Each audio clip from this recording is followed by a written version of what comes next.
Yo, Shortbox Nation, this is Badr, and I'm here to tell you right now that con season starts early this year with the return of Northeast Florida's premier anime, comic book, and sci-fi event, Collective Con. That's right, Northeast Florida's largest pop culture convention returns for its 10th year on March 8th through the 10th at the Prime Osborne Center in Jacksonville, Florida. 10 years of Collective Con, they're pulling all the stops out to make sure this is a can't-miss event. And the guest list they got going, don't even get me started on the guest list. I mean, they've got A-list celebrity guests and voice actors from some of your favorite movies, anime, and video games like Elijah Wood and Sean Ashton, Ray Park, Trisha Helfer, Ross Marquand, Max Middleman, and Bo-Katan herself will be there, Katie Sackhoff. Tell me what other convention is giving you the opportunity to meet Frodo and Sam from Lord of the Rings, Darth Maul, and One Punch Man all under the same roof. Only at Collective Con. And if you're looking to get some of your favorite comics signed, or if you want to get an original sketch from some of the best comic artists in the world, well, you're in luck, because there'll be plenty of comic and creator guests there, like DC comic artist extraordinaire Clay Mann, Harvey Award-nominated illustrator John Taylor Christopher, Marvel and DC cover artist Chris Stevens, and acclaimed Star Wars author Timothy Zahn. They'll all be at Collective Con this year. And if you're looking to bring the family, or if you want to make a weekend out of it, you're in luck, because there'll be so much going on at Collective Con that weekend in the form of vendors, fan panels, video game tournaments, cosplay contests, after parties, and a bunch of fan events. You can purchase single and 3-day weekend passes now using the link in this episode's show notes, or by going to collectivecon.com to book your tickets and hotel. Buy your tickets now, and I'll see you at Collective Con, March 8th through the 10th. Now let's start the show. Ladies and gentlemen, I present to you the Short Box Podcast. The Short Box Podcast is recorded live from Jacksonville, Florida.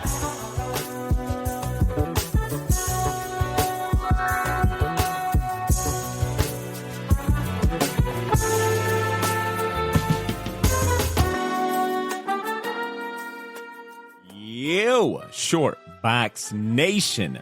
Welcome back to the podcast. I'm feeling good, feeling great. How are you? This is episode 368. And to all of our new friends joining us for the first time, welcome to the Short Box Podcast, the comic talk show worthy of your time because we provide the best conversations and interviews about comics, culture, and more. My name is Badr, and this episode was brought to you by a work trip to Orlando that turned into a casual recording session with one of my best friends and one of the original Short Box co-hosts. I'm talking about Walter Gant, and I'm going to give him a round of applause because, God damn it, he deserves it. Walt and I managed to squeeze in a bunch of topics in one conversation. I mean, it was a chill, casual, funny, all-encompassing kind of conversation. So you'll hear us bounce around a few things related to comic books and more. I advise you check out the show notes for timestamps if you're looking for anything in particular. But besides that, I'm not going to make this a long-winded intro. That is my superpower. If I was a X-Men, I would be able to put Magneto to sleep with my intros. I'll come back and check in with you guys in the outro to let you know what we got going on in the next couple of weeks. But until then, let's go ahead and get this episode started right now. Well, I guess I won't I won't bore us with our riveting Method Man, or having us regurgitate our Method Man combo just yet. We could definitely do that again. Yeah, I think I'll save that for later. Okay. But let's go ahead and warm up with this first topic I had on the outline, which is the news of Dan Slott leaving Fantastic Four with issue 46, which is one of the most random numbers to just kind of call it quits on. But yeah. So I wanted to bring this topic up because, you know, our boy Dan Slott is near and dear. He's near and dear to our hearts and to the origin of the Short Box. So anytime I see his name in the, you know, in headlines or making news, I always got to bring it up. And it just lined up so kind of perfectly with the fact that I'd be down here recording with you. So the general gist of it is that he's leaving Fantastic Four for issue 46, I believe, to go back to Spider-Man. I did not know he was going back to Spider-Man. Yeah, it's him and Mark Bagley are doing a Spider-Man series. So two of the longest, you know, tenured people exactly of Spider-Man are teaming back up for a new series. I think they're doing something with like Spider-Verse again. Okay. I forget what the name of the series is, but a new number one was in the Marvel previews for this month. The news comes out, and I had first seen it on Twitter because Marvel had posted like the headline. And bro, the comment section is, dude, I mean, as you know, anything with Dan Slott on Twitter of all places is going to be just ripe with toxicity. The comments was just like fine, like it was a celebration. From what I read of his Fantastic Four, it wasn't that bad. The only thing he did that I didn't particularly care for was make Franklin a non-mutant. Yeah, and I seen that repeated a few times. That was the thing that people were pissed about. Does this mean that Franklin can go back to being a mutant? Or are they going to retcon all the stuff that Dan Slott did? They don't have to retcon all of it. Just retcon that. Would you agree to say that he is still like one of comics' most polarizing? I don't know if that's like giving him too much credit because I don't get why, because I don't think his stories are that bad.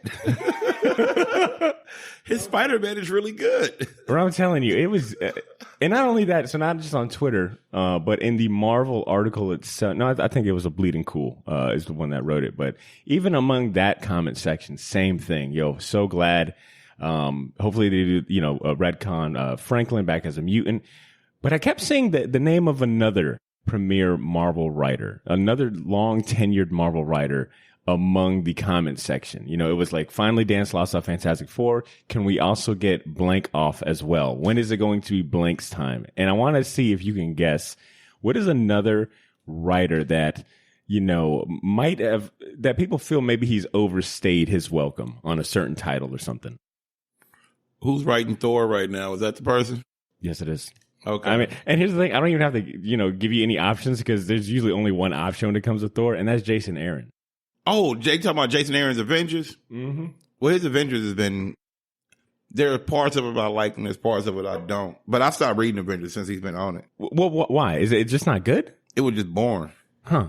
The thing I liked was the old school Avengers. I liked the 1000 BC Avengers part. Okay, yeah, that's what I was looking. And I think that series launched like recently. It's either it's launched or it's about to launch because they're doing some type of time thing right now where all the Avengers, the greatest Avengers in the history of Avengers, are getting together. Or something Would that like happen to be like Avengers Forever or something? I think that's what Avengers Forever is. Yeah. Avengers 1 million BC #1 came out on the 17th, and that is being done by Jason Aaron and art by Kev Walker is doing the art. He's a good ass artist. Okay, Kev Walker and. The other one I've been reading. Okay, so I've started reading the other Avengers, not that one, but the Avengers Forever. Yeah, I started reading that on the app. Okay, and that's definitely an app. Wait, yeah, all Avengers is at this point. I don't know why isn't that crazy? I don't know why his Avengers isn't good. I think because of the weight of the characters. Jason Aaron to me is a prime example of what is it? You die a hero, stay long enough to serve as a villain. Yep. We're talking about Jason Aaron, someone that has been like highly acclaimed, highly celebrated. I mean, you can't say Thor without his X-Men book was good. What was his X-Men book? He did was it the Wolverine and the X-Men? Wolverine and X-Men. That was a good Okay, X-Men so even more ammo, right? Like Jason Aaron has been doing it a damn long time. And his store is legendary. Is he Marvel exclusive at this point? Does he have any creator-owned stuff? He's got some new creator-owned stuff coming out. Okay. But like I said, I wish he would bring back Southern Bastards. I just don't think that's coming back. That's it. You better hold on to whatever, current trade and volume you got. Yeah. Exactly. But I'm just saying, it's interesting to me that someone that, when you think, and also when you think Jason Aaron, you got to give credit to his Vertigo series, Scalped, right? Like also another thing that put his name out there. Yeah. It's just crazy to me that, his Avengers run has been met with so much poor reception, and he's been doing it a long time. He's been on that Avengers book for a while. And to go back to what I was saying is, I'm sure it's in large part that I just don't stay up to date with a lot of current Marvel stuff, especially like the bigger titles like Avengers and X-Men, shockingly. But I feel like anytime I look at an Avengers title or a cover, I just don't know what's going on. It always feels like they're in some major mess or something, right? Like some big crossover that's self-contained. I just don't know what's going on. From the look of the covers, it just feels so I just feel kind of like lost. Now, he did keep some things in there I like, but overall, I just wasn't enjoying it. So I had the same issue with him that I had with Charles Soule's Star Wars. To where I was like, okay, well, this should be good, but it's just not enjoyable. So I'm not going to pay for something I don't enjoy. So I guess I wasn't completely shocked to see people throwing Jason Aaron's name, but I just found it like, I was like, damn, this is rough, bro. But I will say this, who are they going to put on Avengers that they can trust? You can always just not like the person, but then there's a very good chance that the next writer is going to be worse. Yeah. I'd rather have Jason Aaron's making a mediocre book that sells than just a bad book. Yeah, it's an interesting. So someone will get a chance to do. I mean, there will be somebody. I think his run is coming to an end on Avengers in general.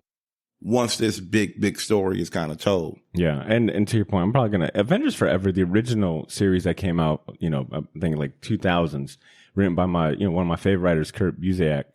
That original Avengers Forever run is like one of my favorite, I think probably my favorite Avengers run of all time. Yeah. So I'm a little hesitant to read this new series because I'm not a fan of like Marvel reusing the same title. I think that's just kind of confusing and weird. Yeah. But to your point, that is definitely a title that piques my interest because of the legacy he's building on. And some titles are just like, I'm gonna wait for the app. The first story in Avengers Forever was good, though. I did like it a lot. All right. What else I want to bring up while we're on warm up? Speaking about flipping through Marvel previews, I was flipping through the current one that came out this month, and it's just interesting. It's interesting to me to try to see the synergy between and I hate that word synergy, right? So like corporate speak. It is definitely. It makes me cringe, but it's the only word I can think of at the moment. How the comic books are trying to mimic and kind of build upon what like the MCU train and the hype has kind of created. Yeah. I noticed Moon Knight having a very prevalent presence in the previews. I think he's got a new, it was just the amount of ads for, I don't know how many series he's got, but I think he's got a main series right now. I think he might have a one shot, a Halloween kind of with Werewolf by Night coming out. He just had a large presence in this previews mag. And I was like, damn, a few years ago prior to the Moon Knight series, Moon Knight was a character you kind of forgot Marvel owned or did anything with. He's one of those.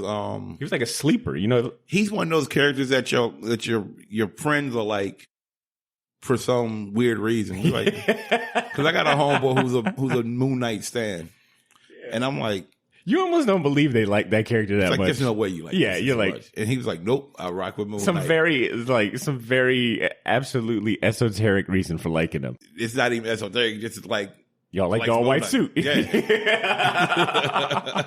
He's like, name another character that's in an all-white suit. Pretty much. All right, fair enough. That's a weird reason. But I will say also, going back to this Jason Aaron thing real quick, his Moon Knight part that came up in the Avengers was good.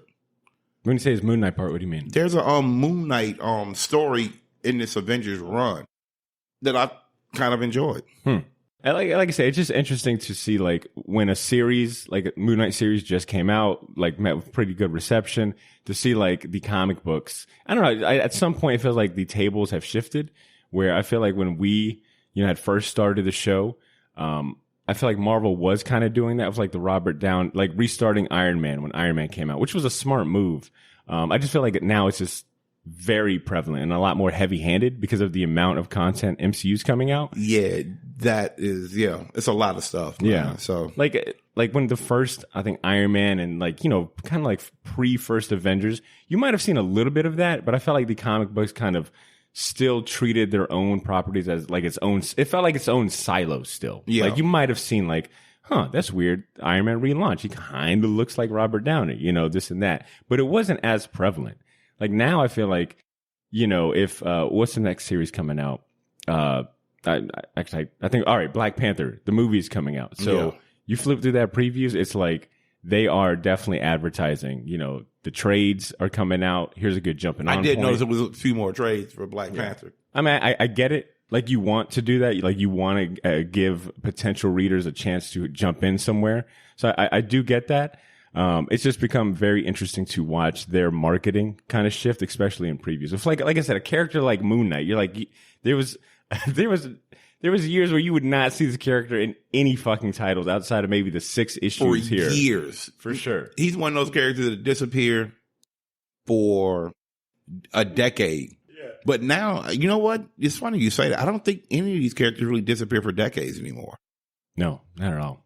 That kind of encapsulates my old man comic book rant. I just wanted to Look, pick your brain off that. You ain't lying. I mean, we see the synergy. We see the synergy. We see the synergy. That's our mutant power, to be able to see synergy waves. Like, nah, they're synergizing over there. They over here synergizing, man. Well, how you been, man? How's everything? It's cool, man. I've been, traveling and whatnot, catching up with kin folks, just staying in my lane. Your favorite season is upon us now, man. We getting close to football season. And I'm not talking weather, folks. You know damn well what I'm talking about. We talking football season. We talking about ball is back.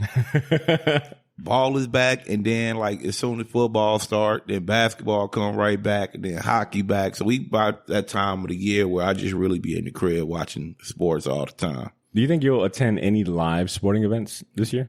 Depends on who the Magic play. I'll probably go down there, catch a game. I went to the Jags Broncos last year. So are they playing against each other this year? They playing, but that game is the game's at Wembley. Oh, okay. Got it. So there's the London game. That's the London game. That's the Jaguars' other home game. Yeah. They'll be out there with them blokes. They'll be out there with the blokes. This year, I would like to attend my first NBA game for sure. Yeah. So I think I might. If you end up thinking about going to a Magic game, let me know. I think I might try to make that happen myself. I'll go, man. I used to go to games when I stayed in Denver. I would go to games all the time. My homeboy had the craziest seats in the history of seats. It was just... She's like a season ticket holder? Yeah, a family been a season ticket holder for 50-something years. His seat is right behind the announce table. Damn. Yeah. That's legit. Bro. Like that was the man. He was the man. Look, there's one thing I always say. You don't realize how big an athlete is until you're around. Like, people take for granted how tall, like, a 6'5" person is. Mm-hmm. And then when you go to like the NBA game, like, yo, these people is big as hell, bro. Like all these people is legit giants. Yeah, these are the giants that walk among us. You haven't seen a real athlete until you've been up to one. Look, man, them things are the same thing with like football players. You don't look. Aaron Donald's like 6 feet, like 290. So me and Aaron Donald are the same size, give or take. We are not the same people. We are not the same. Yo, his 290 is, I don't know, probably, we talking about, 3% body fat at best? Yeah. He hit you with a Little Wayne, I'm a Martian. We are not the same. We are not the same, man. We are both humans, but you know what it is? Are we? I think because you kind of like see these stats so much in sports, 6'6", 250, 6'3", 3, whatever it is, like all these stats that they just kind of maybe become meaningless at some point. It's like, oh, they have you believe in 6'3", 240 pounds is like a small. It is not small, bro. Exactly. Until you see the actual mass itself in person. Correct. You're like, you know what? That's 230 of muscle. Okay. Yes. Yeah, no, that's different. That person's ripped, bro. That man muscles talk to his other muscles, man. That's how big that fool is. Exactly. So what is your content viewing what is your content like viewing habits going to be like aside from sports? How are you going to work in like I guess like comics or time to read comic books or watch any of the like fucking mini series or movies coming out? How are you working all that into the same piss poor way I've been doing it all year anyway. So what I end up doing, so we'll take the movies for example. So I get the Regal card or whatnot. Mm-hmm. And what I'm gonna end up starting to do is Friday matinees. I'm just gonna start hitting those. Just go and then knock out 2 movies. If there's 2 movies I want to see, just go see those 2 movies. As far as comics, typically when I go to the shop on Tuesday, I'll just grab everything that's in my pull or whatnot. And are you still going to the shop like monthly now at this point? I was hitting it every 2 weeks, but I fell off. So I'm going to get back on the train in a couple, like probably next week or probably next week. Go up there because I got to clean out my box. Man, I ain't really been up there in a month. So like a lot of stuff then kind of came out and I done messed up. So I like to get up there every 2 weeks to just grab whatever I need to grab. But I'll grab them, go through the box, go through my stuff and kind of prioritize about what I like the most and knock those out first. And I'll do that typically Tuesday. And then in the nights, excuse me, what I've been trying to do really is just pick something that I ain't really watched and then at least watch an episode of that. Mm-hmm. And that's about all you can do. There's too much stuff, so you can't watch all this stuff. Now, I have been staying up on She-Hulk, though. I've enjoyed the first 2 episodes of She-Hulk. Really? Yeah, I think it's funny. The first episode was enough to pique my interest. It was a little mid. Blythe is not a fan of She-Hulk, for the record. Okay. So it's been interesting to, like, this is, I think, one of the first Marvel shows that she has not been the biggest fan. So sitting watching this has been interesting with her, where I'm like, it's not that bad. It's not that bad. I'm not even on the that bad part. I'm like actively enjoyed this show. Well, I haven't watched the second episode, for the record. The first one I thought was a little, I don't know, it was a little sluggish. Yeah. But I get, like, you know, they got to establish a lot very quickly. Mm-hmm. So that one I liked, and what else? But I do like that they got her whole origin out the way. Like, yeah. I'm assuming from here on out, it's just going to be a good ass time. I like the way they flipped that origin too. Because it was like, why would she normally get a blood transfusion from a Hulk? And this is like one of the few MCU shows that you're actually, it sounds like, staying up on. Yeah, I mean, the few times we've been down here and brought up a show, you've been I ain't watched like none of them shows. You're like, you're like 5 years behind. I'm way too behind. So I was like, catching up on WandaVision. WandaVision was the only other show I've watched. Like, no BS. Like, so I haven't watched, I still haven't watched Loki yet. And like, oh man, come on. Oh, man, look, so what about Moon Knight? I ain't watched Moon Knight either. So what made She-Hulk like pique your interest? It was 30 minutes.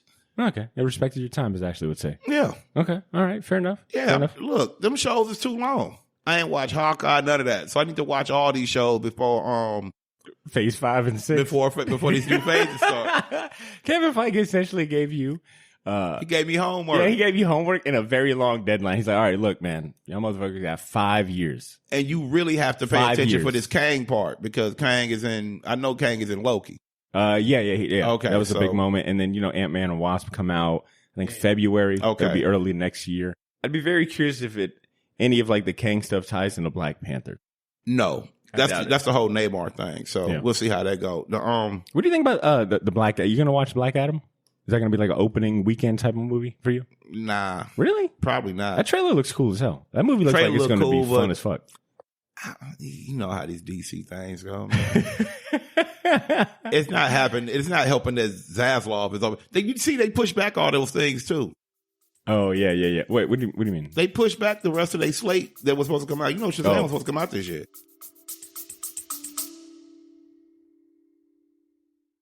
Yo, this is Badr. Sorry for interrupting this episode, but I'll keep it brief. I wanted to let you know about a massive sale we have going on over at the Shortbox store on all of our merchandise and apparel. That's theshortboxstore.bigcartel.com. You can now save 20% off your entire order using the discount code YOO, Y-O-O. So if you've been waiting for the right time to finally buy that gauntlet snapback, or if you ever wanted to buy any of the shirts you see me wear on the podcast, well, now's your chance to get them for a steal. We still have a few sizes left of everything, but they won't last long, and once they're gone, they are gone. And then I mentioned that all of our apparel is screen printed on high quality material. None of that heat transfer or direct to garment stuff. Our shirts are some of the most comfortable ones you'll ever wear, and the hats look even better in person. So wear your support for the Shortbox Nation proudly, knowing that you're going to look damn good doing it. Get to theshortboxstore.bigcartel.com as soon as you can, and don't forget to use that discount code YOO, Y-O-O, to save 20% off your entire order. All of this information can be found in this episode's show notes if you want to get there faster.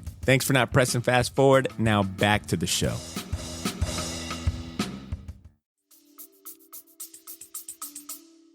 Oh shit, it got moved out from December? That family-friendly Christmas movie? Is no longer. I'm not going to have a family Christmas movie? No, you're not. Come on. Shazam has been moved to next year. Damn. To the beginning of next year. No reason other than just to push it out. Because the dude at DC, because of this Warner Brothers merger, and him already eliciting all that goodwill, their market cap, there was a thing the other day when he said something. Oh, we were getting into some synergy talk. We talking big synergy. Big synergy over here. So whatever he tried to do with HBO Max and all that stuff, and you know, all these things. And anyway, long story short, they end up losing like $300 million or some shit like that the other day. It was an absurd number. Damn. It was an absurd number. I may be over exaggerating, but they lost the game, and he was like, "Yo, for all the bad will that he has caused in the span of like 3 weeks, he could have just put out that shitty fucking Batgirl movie or whatever that was. It was a Batgirl movie, right? Batgirl movie, a $90 million Batgirl movie. So it started with the Batgirl movie, and then they started pulling off all those shows. Mm-hmm. So once you start doing that, and people be noticing, yep. And if there's one thing that I think that we can all agree upon is that HBO Max has been probably the best streaming service. Yeah, I get it. I mean, it has everything you want on there. As an adult, it's got everything I want. It got everything I want. Like it doesn't have a lot of fluff because everything is usually a hitter. Yeah. So he came in here already and besmirched the good name of HBO. And now this fool want to be like, yo, no one wants to watch fucking Chip and Joanna on HBO. Man, keep that bullshit on Discovery where that shit at, man. Yeah. Kind of tying it back to the Moon Knight thing. Yeah. You're right. When a streaming app decides to, put out the list of, hey, these are going to be removed next year. For me, maybe because I just don't watch a lot of diverse TV, I end up watching a lot of like the mainstream kind of cultural zeitgeist type stuff. Yeah. So I look at like the HBO Max list. I think it was like, we had talked about it last episode, but it was a few, I think it was like 23 items on there. And I couldn't tell you anything on there outside of like, It's Not Too Late with Elmo, right? Yeah. Because I've seen commercials for those. The other shows, I'm like, I have no idea what these shows are. It ain't going to bother me. But to your point, you go on fucking Twitter or some, a social media app, and it's like people who like that shit.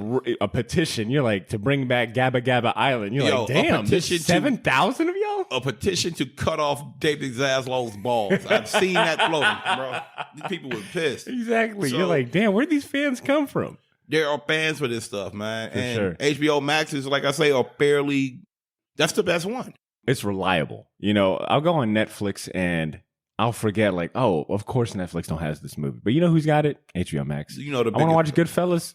Yeah, don't waste time on Netflix. I'm just going to go to HBO Max. Problem with Amazon and Netflix, you can't find shit to watch on there. Like, I don't know what's on those things. That should be a problem. They just got too much. It's easy for me to find stuff on HBO Max. I can just go. Yeah. I can hit the movie. They say I click on movie. Then I click on the genre of movie I want to watch. And then I click the next button, and they have them all in alphabetical order. All the movies they got in this genre. Very simple. You cannot do that on Netflix. No, Netflix will be like... They trying to steer you to some horrible Netflix movie. Nigga, if I wanted to watch a shitty Netflix movie, I would have clicked in...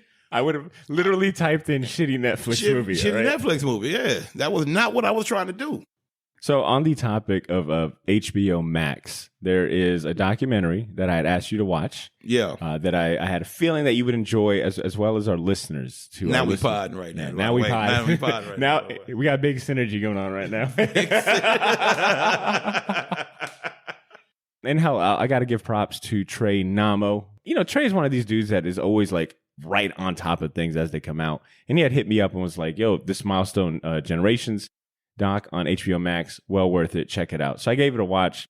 Respected my time, as Ashley would say. I had asked you to watch it for us to discuss. And I was curious to hear your thoughts on it, as well as if you remember being around for Milestone. Because I think we've talked and you were like you were collecting comics. You were into comics when like Image was hitting. What about Milestone 2?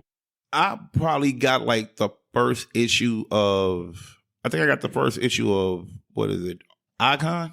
Yeah, Icon, as well as the first issue of Static, and that was probably about it. Do you still have the first issue of Static? I don't think so, man. That's worth a pretty penny. That's one of those things that is gone in the weeds, as they say. That's somewhere with that X-Men #1 gatefold book. So, do you remember it being like a monumental moment? Right, like in the doc, they kind of explained. the background, how much work went into it. I didn't really think it was that. Now, you're talking about, like, at the time, I was probably like 12 or 13 years old or something. Oh, okay. I thought you were a little older. Nah, man. How do you think I am? I knew that question was coming. No disrespect. No, I was fairly young. So it's not honestly, that's the prime audience, right? Yeah, so I'm not even going. I was probably, So it's not like I'm going to the shop all the time because there wasn't no comic book shop that close to me. When I would go, I had to call up there and say, you have this book. Yeah, don't waste my time. Yeah, I'm not going. Yeah. Did this come in today? Did this come in today? That type of stuff. So, I just remember that was around the same time as the Image stuff. Like all those things are in essence tied together because it was just that was the great comic book boom of the 90s, and that was the middle of it. But that was a comic book renaissance at that point, right? Like that seeing creators actually go to the forefront and, new companies outside of the big two forming. Yep. Yeah. All that stuff happened around there. That's when you can, I don't know. It was a good documentary though. I will say that. I enjoyed it. And did you learn anything new? Dwayne McDuffie's underrated. I didn't know about the Hollywood career being that extensive. Like, I knew about that part. Yeah. That part I knew. And then Phil LaMarr, learning that Phil LaMarr's first lead role was Static Shock, and it meaning a lot to him. Mm-hmm. And what he said about not knowing Static Shock started out as a comic book. To be honest, it kind of reflected same here. Like I remember as a kid. Because you only know it as a cartoon. Yeah, me and my brothers loved Static Shock. For all the reasons you would imagine. It was cool as fuck. The representation was crazy. Like, oh shit, this is like fucking black teenage superhero. I was looking at my brothers like, y'all got one. But it wasn't honestly until maybe in the last 3 years, that is when I really learned about Milestone. Learned oh shit, this wasn't just, tied to DC, but this was its own. It was its own company, and they could take their ball and go home. Yeah. In essence, because Milestone did come back without DC for a little bit, I thought. Well, it's back right now. It's back right now, yeah. Well, but it's not back without DC. They are pretty much a DC imprint. And I think that's why, sense the synergy, right? Milestone comes back with that Milestone Initiative program to bring on creators of color, more creators of color into the comic book scene, as well as relaunch all of the Milestone flagship titles. Static Shock has relaunched, Icon, Hardware. I think the only one that hasn't come back is the Blood Syndicate one, which would be kind of wild to bring back, right? That's already a wild fucking. It was a wild premise in general, yes. Blood Syndicate is the equivalent of what was all those 90s rap gang groups, all them gang groups that teamed up form rap groups. Oh, I don't know, the Bloods and Crip album. That's what Blood Syndicate is, though, right? It's a bunch of gang members that get powers that form a team together. Yeah. Yeah, that makes sense that it wouldn't bring that one back. That's a little wild. That's even wild for today's standards. They make their own Pyru love. I want to say the rap group or album was One Nation or something like that. Oh, I remember one. One Nation was an idea that Tupac had. They didn't have no album for that. Oh, okay. I'm mixing up my stuff. Overall, I thought that doc was excellent and, dropped on HBO Max, that synergy right there, that Warner Brothers DC Connect. What did you think about our guy Method Man being he's kind of the narrator? He's the narrator of the story. Look, Method Man is perfect for those roles right now because he is one of us in that sense. He's cool. He's cool as fuck. He's cool. It's that is a great representative of. It's look, we're not all neckbeards. We ain't comic book guy from Simpsons. We got fucking Method Man representing us. Yup. He's not pretentious when he's out there explaining what's going on with Milestone. Because he's telling the story. Because, like I say, representation do matter. For sure. And you do want to see more versions of all different types of stuff, people and stuff in those books. So. And Method Man, too, his track record just recently, right? We're not even going to go into the depths of the amount of comic book references that he was dropping first coming out, Woo and on his own. But Johnny Blaze. Exactly. Yeah. Just recently. He had the podcast series of Marvel. What was it? The Marvel Method. The Marvel Method. The Marvel Method. Great fucking name for a podcast.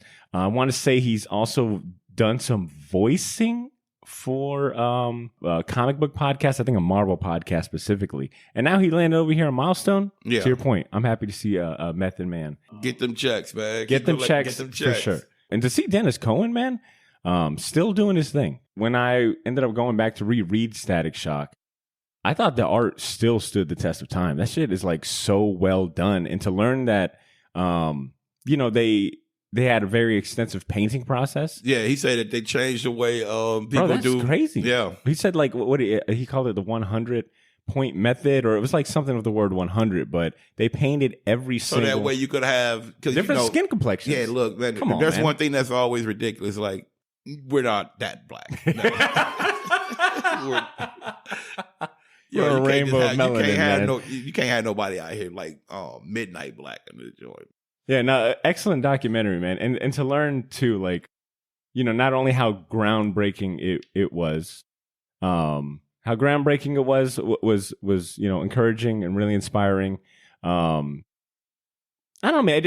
I'll be honest, like, on that topic of representation, it just reminded me of my dad a lot. Yeah. You know, like, in a lot of comic shops I'd go to as a kid, my dad was, like, literally the only black dude there. Yeah. And I remember it just being, like, you know, it was just something to notice, right? Like, this big black dude is in here reading comic books, but once, like, these comic heads would hear him talk and, like, about Marvel and all that, it was just kind of cool, right? Like, thinking about seeing Method Man, like, oh, that's a cool comic book head or a collector. Yeah.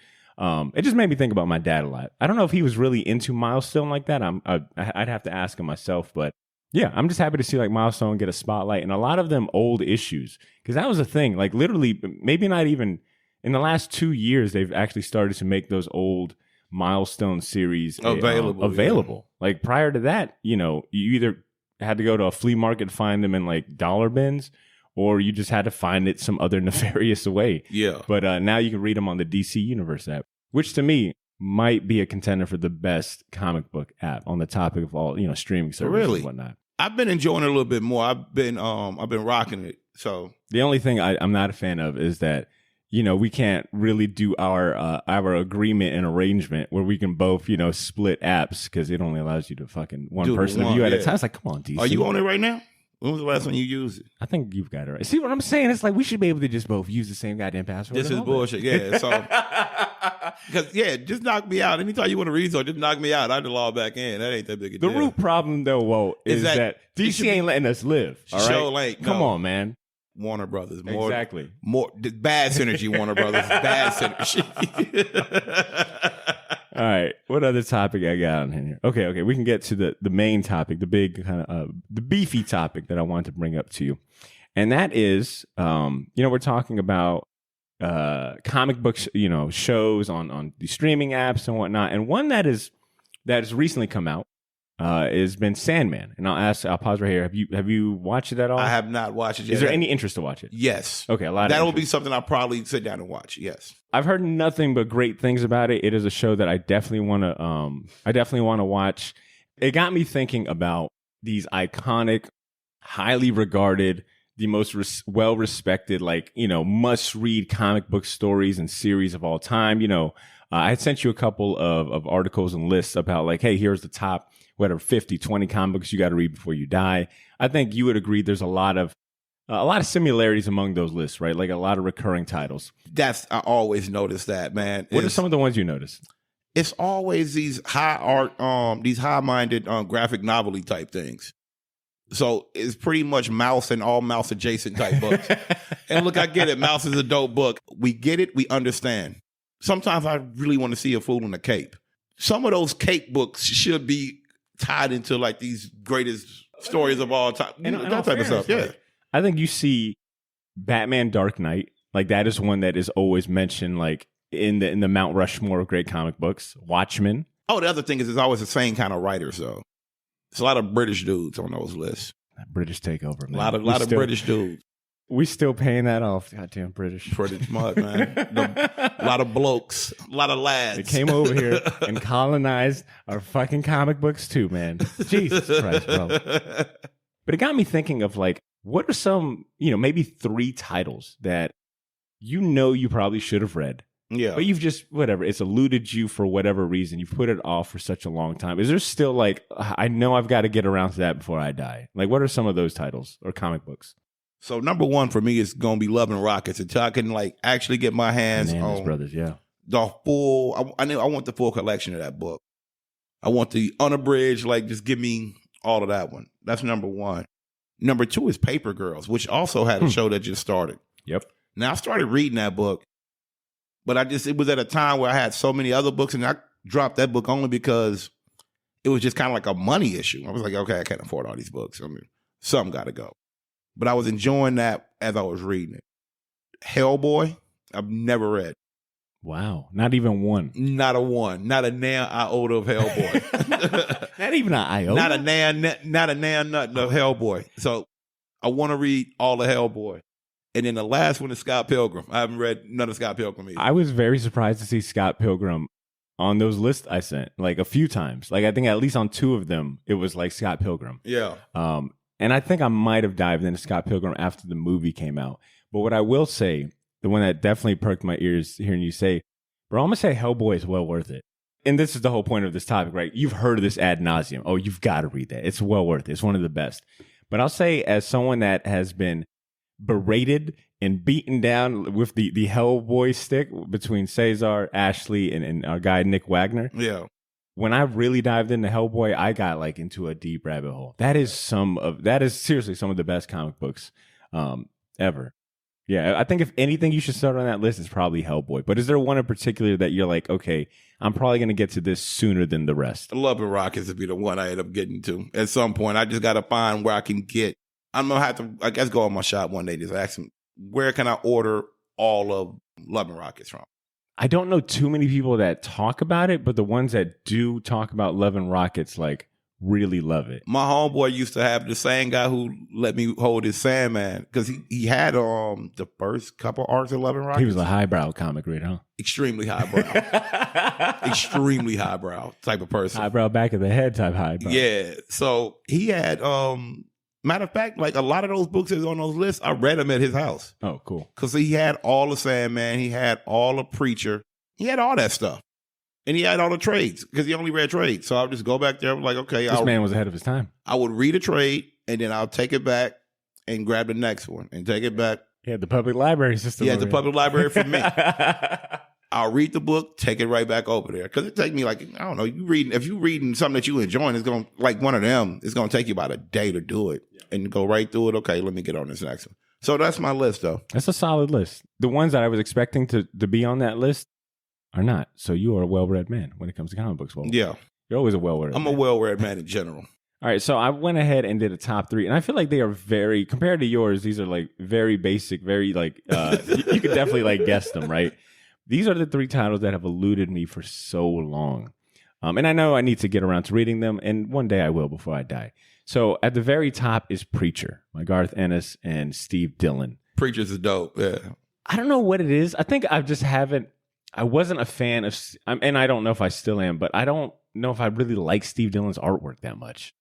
Like, I'm sure I would enjoy the comic book for the story because it's Garth Ennis, but I don't know if I like care for the artwork that much. The artwork is fine. The art is not what's holding you back from reading that book. Maybe the access, but not the art. Yeah. All right. Fair enough. So Preacher is one that I will admit I haven't read yet.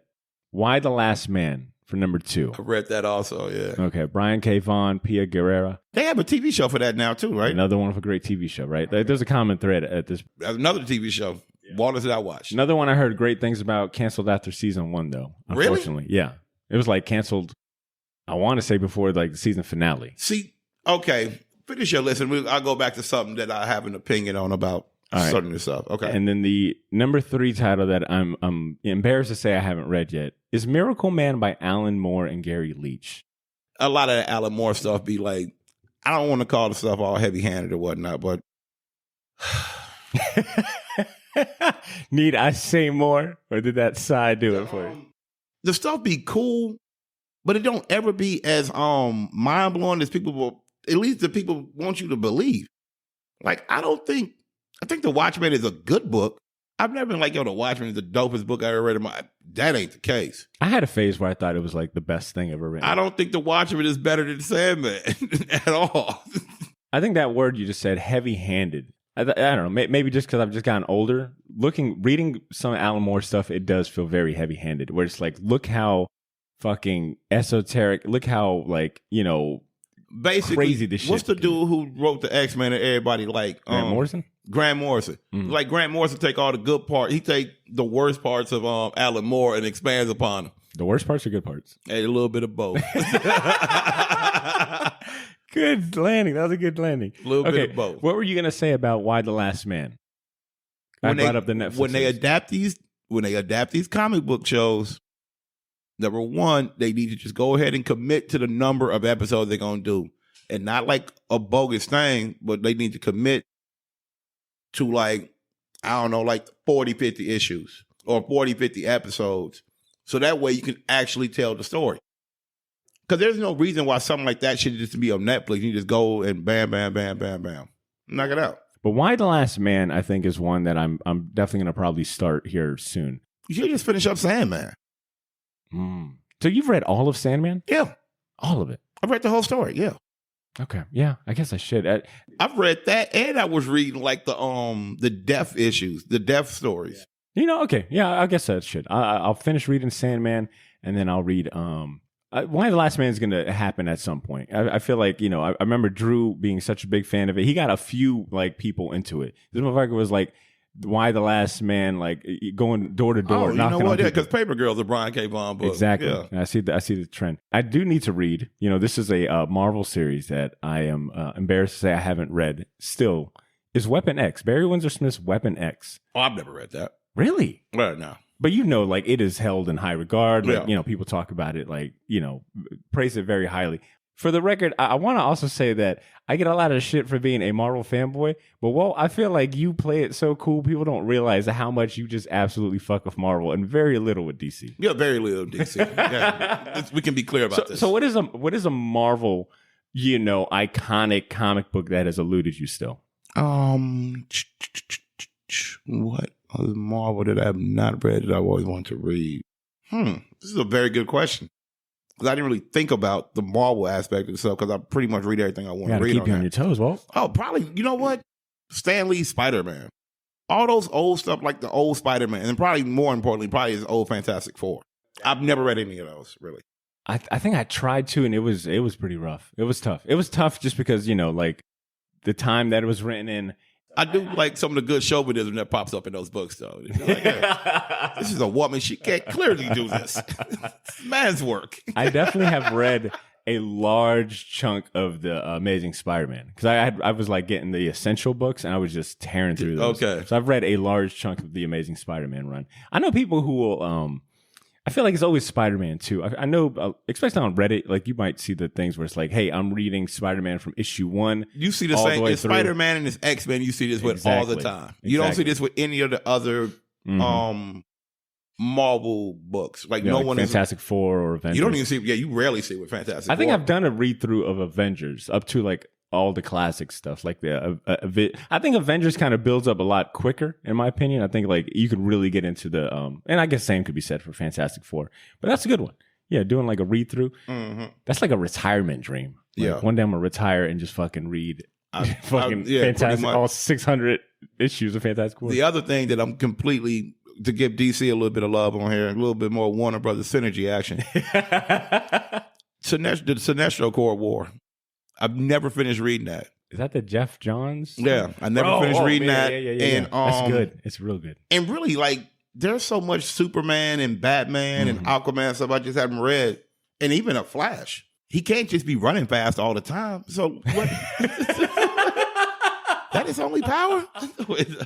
Oh, and none of those Crisis. I've never read any of their Crisis stories. Not even like Crisis. None of them. Man, not a nail one. I guess I got to put on my Warner Brothers flag right now, bro. I will admit, and you like Jeff Johns, right? Yeah, Jeff Johns is fine. Yeah. Honestly, any of them long runs Jeff Johns was on, like Flash with Scott Collins and Green Lantern with Evan Reyes, are really well worth it. Like, okay, because that was like his prime. Like that's why he got built the name that he got. But Crisis on Infinite Earth is a fucking classic just for the George Perez, all the stuff that he was drawing. All right. Damn, we over here bearing, we're bearing our scars and our souls to you listeners, all right? Look, before you judge, all right, out there, like, you've never read fucking Why the Last Man? Miracle Man? I ask that you look at yourself in the mirror and ask, have you read Why the Last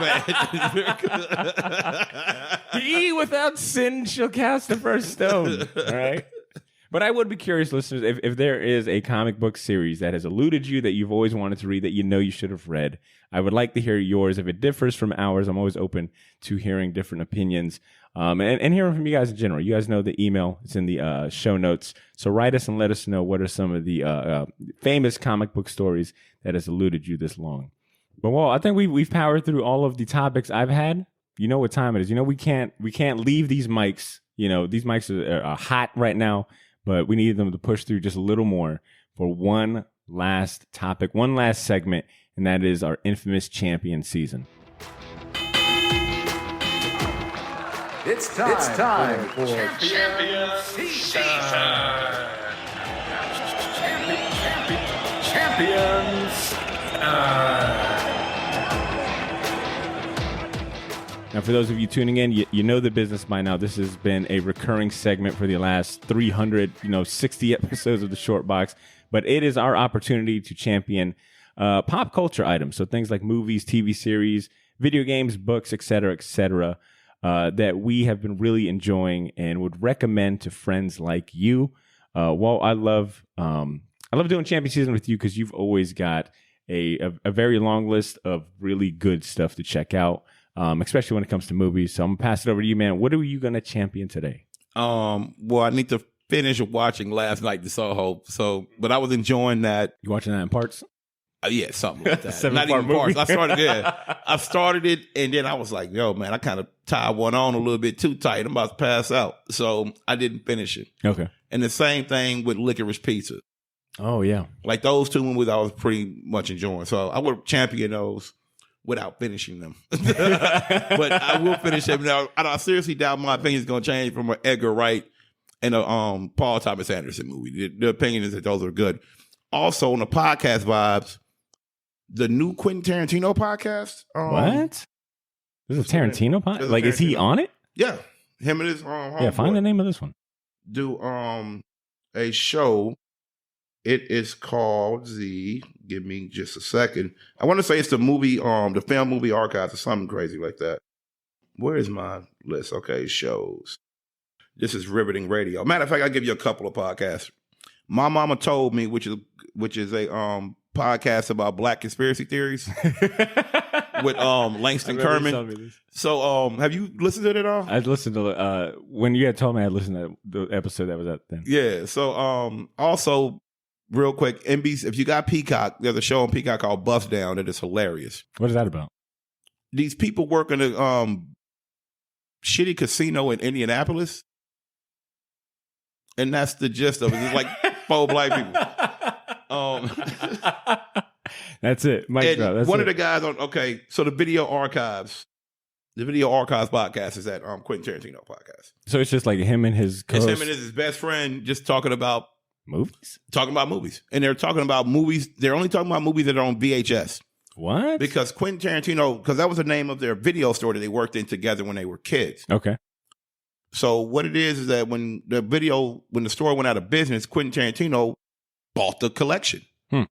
So now they just go in, they'll pull 3 movies off the shelf and watch them. And these movies are only available on VHS? They're not only available on VHS, got it. but they watch the VHS version of these films.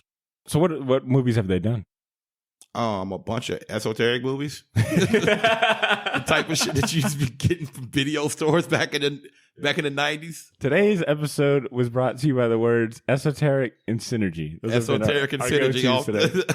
You gave us podcasts. You gave us movies. 2 movies. I'm still reading this Monday Nitro book. If you like wrestling, there's a book called Nitro. 80% of our listeners fuck with wrestling heavy. Yeah. So please plug this one. So I'm reading that Nitro book that came out. I don't know when it came out. I got it in paperback. But is it just like a wrestling history book? Or? Yeah, it's about the show Monday Nitro. Oh, damn. Okay. The Monday Nitro book. If you just look up Nitro, that's the name of the book. And the Larry June album that just came out the other day. I feel like wrestling fans, y'all eat good, especially when it comes to like documentaries. And I feel like you've at least put me onto some really good like books about wrestling. Yeah, I like wrestling. What would you say is your favorite book about wrestling? The book I like the most about wrestling. Oh, that Bret Hart book. The Bret Hart biography is my favorite wrestling book. Because that one was written basically when it didn't go through the WWF clean cycle. So he's in there talking about everything. It is fantastic. I love that book. Cool. All right. Worth checking out. Yeah. All right. I'm going to give you a 3-peat. I'm going to give you a 3 right here for my champions. For starters, I'm going to just champion once again that Milestone documentary.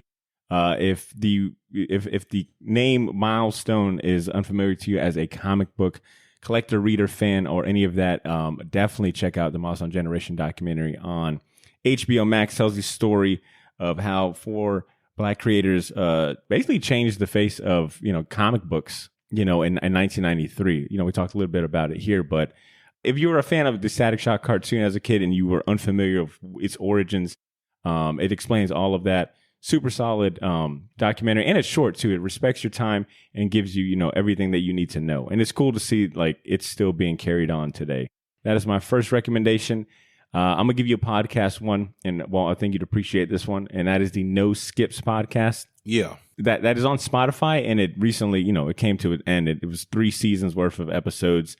I'd say maybe a bit close to like 50 or 60 episodes, somewhere around that ballpark. But their whole thing was celebrating hip hop's most iconic and unskippable albums. You had, our boy New York Times bestselling author Shea Serrano, author of the And Other Things series. Yeah, he does a lot of And Other Things. Movies and Other Things, sports and other things, and then hip hop and other things books, which alone, you could champion those. I think we've championed every single one of those books. Yeah. So you got Shea Serrano, and then you've got Brandon Jinx Jenkins, he's been in the game for a long time. He's been a writer for various like hip hop blogs and magazines. He's been a host on Complex, so he's been in the industry for a minute. But that podcast series is a lot of fun. If you enjoy, I think it's safe to say, if you enjoy the short box and our form of way of reviewing comic books, and you want that done for hip hop albums, then you would definitely enjoy No Skips, because every episode is centered on one album, and they do a good range. We were talking about kind of like the cliche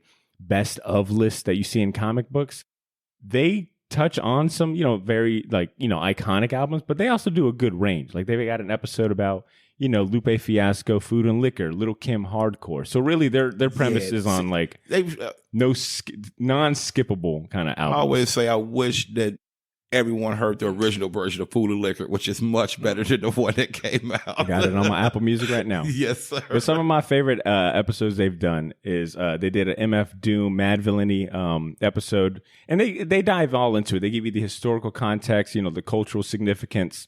They have like various segments about what was the hardest song, who had, what was the hardest bars. Accordions on that Mad Villainy, right? Absolutely. Okay. And it was praised highly. So the MF Doom episode is great. The Jay-Z Reasonable Doubt one was awesome. The Little Kim Hardcore one was really good. And the Most Def Black on Both Sides episode was excellent. So if you are someone that hasn't listened to a lot of these albums, you could easily listen to these episodes and be encouraged to go check it out. I champion Little Kim Hardcore album. That album is foully good. It's so good, bro. That episode was so good. I ended up I just spent a whole week listening to that Little Kim. It's one of them shows that you listen to and you're like, damn, yeah, you're right. That episode, that album is fucking great. Why haven't I listened to it in the last 5 years or something? But it ran for 3 seasons. Like I said, it was one of those shows that came out of the pandemic. It started in May 2021 and unfortunately came to an end. With 3 seasons. The last episode they did was on Frank Ocean Blonde. They decided, we're going to kind of, for the last episode, we're going to go R&B. So that's the last one I actually need to listen to. And the last thing I'll champion is on the music tip. And that is something, Walt, that, you went ahead and introduced me to. You really kind of showed me the power of Apple Music and all the different shit they offer in regards to original content. You showed me selection. You've shown me, my personalized radio station. And the other thing that you put me on to on Apple Music was Abstract Radio, which is Q-Tip's. I don't know if it's weekly at this point. It's kind of inconsistent. Kind of like bi-weekly. Abstract Radio. Yeah. If you love Tribe Called Quest and everything that they borrow from, the various jazz, soul music, and other hip-hop kind of adjacent sounds of Tribe Called Quest, then Abstract Radio is for you. It's Q-Tip. Curating a mix of, most of them are like an hour, some of them maybe 2, of just various mixes. The 2 that I listened to recently was an hour-long mix of Rakim music. So it was like his whole entire kind of career that he was taking us through. And then a Jay-Z one, which I think is maybe the best Jay-Z mix I've ever heard. But he's got ones about I think he's got an episode dedicated to Alchemist, a 4-part hip-hop history episode series. So if you have Apple Music and you haven't checked out the original radio content on there, I will tell you the first, and I don't know if it's still on there, but years ago when Apple Music first started, because Q-Tip had the show on there the whole time. Yeah, the back catalog is insane. So there's an episode on there with him, Chris Rock, Dave Chappelle, and Leonardo DiCaprio. I was looking for that one. You can find, it's easier to find on YouTube. Okay. It's easier to find on YouTube. Yeah, because he's got 2 seasons. But they're in there just randomly talking because you never hear Leonardo DiCaprio talk, and you rarely would hear Dave Chappelle at this time. When you look through his episodes, you're like, damn, not surprising. Q-Tip is a fan of all music. I mean, he's got a David Bowie episode, then he's got a Meek Mill episode, right? And just on and on and on. So yeah, if you're just looking for one of them type of people that just like to throw on mixes, you know, and you don't got to think, and you just kind of want someone that you trust with good music taste to curate it, Abstract Radio all day. So those are my 3 champions.